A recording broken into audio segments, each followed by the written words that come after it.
Hey guys, this is Nikki. I'm on location in San Jose, California at the Quick Start Real Estate School, and I've been commissioned to film the Ask Ron this week for the Gold Club, so here we are. And there's Ron! I paid him to clap. So we'll go ahead and get started. And this is Lynette. Whoa! And Brian. Whoa! And Carol, Joy, and Jay. Sorry you're not here. See you in Minnesota. All right, so we're going to start with the first question. For the Ask Ron for the Gold Club is from Dan Garza from Detroit, Michigan. He asks, acts appear to be able to be done with absolutely nothing out of pocket besides maybe an upfront fee for a title search. Is that correct? That is correct. You don't need any money to do acts except possibly the use of a virtual assistant. And then Dan asks, anything else I can do with an almost zero budget? You can wholesale houses, but even that will require an earnest money deposit to a bank for an REO.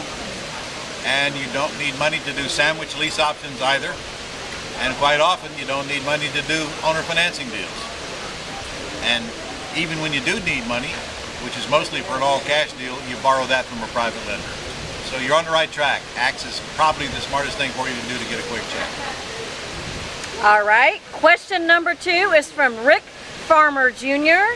He's from Southern California. Hey, Rick, we're almost neighbors here.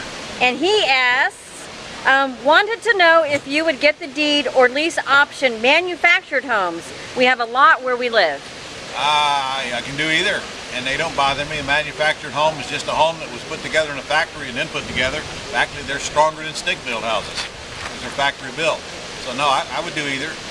Doesn't make any difference. All right, question number 3 is from Elsa Slack, who is also, she's from South Carolina. Okay. And she would like to know, she says, we are optioning an option on a wholesale deal. How should closing costs be handled in the state of the house of South Carolina and us as the buyers in Florida? Well, if the house is in South Carolina, it's South Carolina closing costs, and if you're wholesaling, what difference does it make? You're not paying the cost. So I'm not sure I understand that question. All right, Elsa, if you need to, you can ask it again in a different form. Next question is from James from North Carolina. Hey, James. Hey, James. That's Jay Connor country. Yeah. Jay Connor owns that state. This is a long question. It says, I have been wondering if targeting expired listings or listings over 180 days for axe deals would be a good idea. After 180 days, most listing agreements are expiring, so the realtor is out of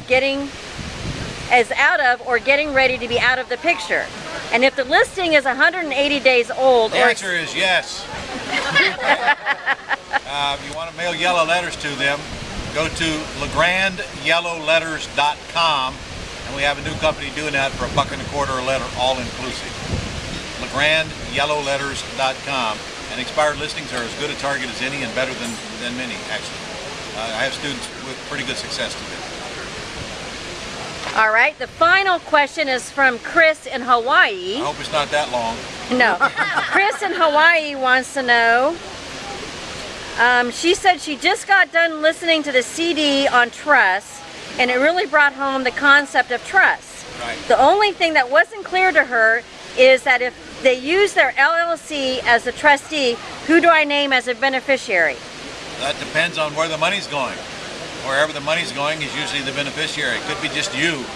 And even if it's you, you can still put the money in any account you want to. If your LLC owns it, maybe the LLC should be the beneficiary. Be careful now, if your IRA is involved, that's a totally different set of rules. It doesn't really matter who the beneficiary is, you're the only one who sees it anyway. All the IRS cares about is where the money's going and where it's spent from, and how it's reported, and that they collect their taxes on it. And congratulations for living in Hawaii. And that would be the final question for the Ask Ron of this week. See you guys next week. We'll do some deals.